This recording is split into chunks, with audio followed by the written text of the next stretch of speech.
آئین ہمیں حق دیتا ہے, ہم کہیں بھی احتجاج کر سکتے ہیں. آئین نے یہ نہیں کہا کہ آپ ادھر احتجاج کر سکتے ہیں, ادھر نہیں کر سکتے. کہیں بھی پاکستان کے اندر ہم احتجاج کر سکتے ہیں اگر ہم سمجھیں کہ کوئی ناانصافی اور ظلم ہو رہا ہے. یہ ہمارا حق ہے, یہ آئین ہمیں حق دیتا ہے. یہ کہہ رہے ہیں جی کہ جو بھی پی ٹی آئی کا وہ آئین بچاؤ ملک بچاؤ پہ کھڑے ہوئے ہیں, ان کو بھی پکڑ کے جیلوں میں ڈال دیا. ورکرز کو کیا کہہ رہی تھی؟ جیو فینسنگ انہوں نے کی, وہ لوگ وہاں کھڑے ہوئے تھے. لوگ اگر پرامن احتجاج کر رہے ہیں تو وہ کون سا قانون توڑ رہے ہیں؟ اس پہ پکڑ کے لوگوں کو اندر ڈال دیا. لوگ نکلتے ہیں, جیل میں سے نکلتے ہیں, عدالت جاتے ہیں, بیل ملتی ہے, پولیس کھڑی ہوتی ہے, پھر جیلوں میں ڈال دیتی ہے. دیکھیں, یہ کوئی اس لیے نہیں ہو رہا کہ پی ٹی آئی نے کوئی غلطیاں کی ہیں یا کوئی ظلم کیا. اور میں یہ واضح کر دوں, کسی پی ٹی آئی کا کارکن کوئی جلا رہا ہے, کچھ قانون توڑ رہا ہے, گاڑیاں توڑ رہا ہے, اگر اس کی تصویر آتی ہے ہمیں بتائیں, ہم اس کو کہیں گے کہ جا کے اپنے آپ کو عدالت کے سامنے پیش کرو. ہم کہیں گے ان کو جیلوں میں ڈالو, سزائیں دو. لیکن یہ تو ہوتا ہی نہیں ہے کہ ون سائیڈڈ ایک پوری کیمپین چل رہی ہے جو پی ٹی آئی کا. اور اچھا, اس میں کیا انہوں نے غلطی کی کہ آئین بچاؤ پاکستان بچاؤ, وہ کھڑے ہیں دروازوں کے باہر, وہ جو ایک لمس کا پروفیسر ہے اس کے دیکھیے حال, ٹانگ توڑ دی, بازو توڑ دیا, وہ یہ کھڑا ہوا فیملی کے ساتھ, آئین بچاؤ پاکستان بچاؤ. یہ کون سا اس نے ملک کا قانون توڑا تھا؟ تو اس وقت کوئی ملک کے اندر قانون نہیں کام کر رہا. ہمیں صرف امید عدلیہ سے ہے, اور عدلیہ کے اوپر اتنا پریشر ڈالا ہوا ہے انہوں نے, ججز کے اوپر جو پریشر ڈالا ہوا ہے کہ کسی طرح ہمیں ریلیف نہ ملے. دیکھیں ہوگا کیا, ذرا آگے کا میں اب سوچتا ہوں نا, میں ایز اے پاکستانی سوچتا ہوں. اگر تو مجھے کوئی یہ بتا دے, ہماری یہ پی ڈی ایم کی ساری جماعتیں بتا دیں, ہماری اسٹیبلشمنٹ بتا دیں مجھے کہ جی ہمیں یہ بتائیں کہ اگر اب آپ نے ہمارے جو 2 الیکشنز جو ہونے چاہیے تھے 14 مئی کو, ایک پنجاب کا اور اس کے بعد پختونخوا کا, پاکستان کا آئین توڑا گیا ہے, آئین ٹوٹ گیا پاکستان کا, انہوں نے الیکشن نہیں کروایا. یہ کیئر ٹیکر گورنمنٹ اب غیر قانونی بن چکی ہیں, ان کے سارے آرڈرز انلیگل ہیں. تو غیر آئینی تو ہو گیا کام, نظریہ ضرورت پہ تو چل رہا ہے پاکستان, اب آئین سے تو ہٹ چکا ہے. تو مجھے یہ بتا دیں کہ یہ ہمیں کہہ رہے تھے کہ جسٹس صاحب نے کہا کہ نیگوشیٹ کرو ان سے, ہم نے بات چیت شروع کی. وہ کہہ رہے جی جب الیکشن ہوں گے, سپٹمبر کے اندر الیکشن ہوں گے. تو ہم نے کہا کہ آپ نے سپٹمبر میں کروانا ہے, اکتوبر میں کروانا ہے, وہ آپ کا رائٹ ہے, فیڈرل گورنمنٹ میں آپ ہیں. لیکن ہمارا رائٹ تھا پروونسز میں, نہیں پروونسز میں بھی ہم نے کروانا. اب میں یہ پوچھنا چاہتا ہوں, ان سے ہم نیگوشیٹ کیا کریں؟ کیونکہ یہ نیگوشیٹ کرنا ہی نہیں چاہتے, کیونکہ یہ چاہتے ہی نہیں تحریک انصاف کے خلاف الیکشن لڑا جائے. ان کو پتہ ہے الیکشنز میں انہوں نے ہار جانا ہے.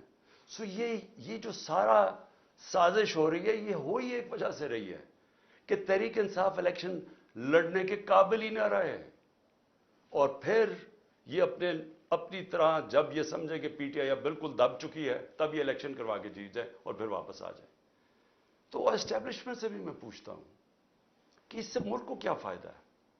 چلے میں مان گیا پی ڈی ایم آگی, وہ تو ابھی بھی بیٹھی ہوئی ہے, لیکن پاکستان کو اس کا کیا فائدہ ہے؟ کیا اکتوبر میں ہماری اکانومی بہتر ہو جائے گی, مہنگائی کم ہو جائے گی؟ میں سمجھنے کی کوشش کر رہا ہوں کہ کیا چینج آئے گا, کیونکہ پاکستان تو ایسے کر کے نیچے جا رہا ہے, سب کے سامنے پاکستان کے حالات ہیں. تو پاکستان کو اس کا کیا فائدہ ہے؟ آپ مجھے یہی بتا دیں کہ پاکستان کو اس کا اکتوبر میں الیکشن کا کیا فائدہ ہے. مجھے یہ بتا دیں کہ اچھا -1 کر دیں عمران خان کو, اس سے پاکستان کا یہ فائدہ ہے, وہ بھی مجھے بتا دیں, میں -1 ہونے کے لیے تیار ہوں.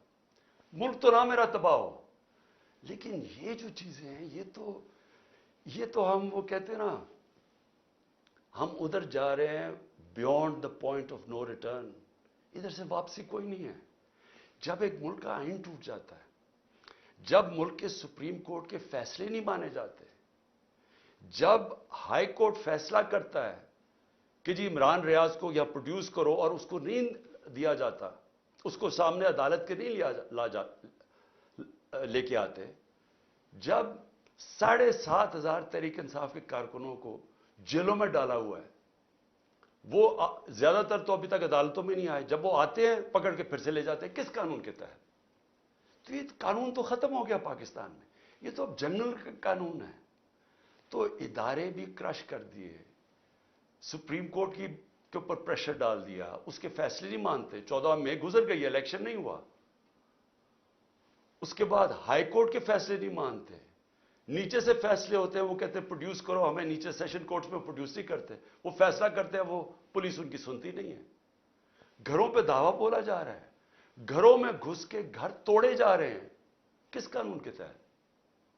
لوگوں کے گھروں کے اندر گھستی ہے پولیس، سب گھر توڑ کے، اچھا اگر وہ جس کو لینے جائے اگر وہ نہیں ہے تو اس کے رشتہ داروں کو پکڑ لیتے ہیں، عورتوں کو پکڑ کے لے جاتے ہیں۔ یہ کس قانون کے تحت ہو رہا ہے اور یہ ہم کس طرف جا رہے ہیں؟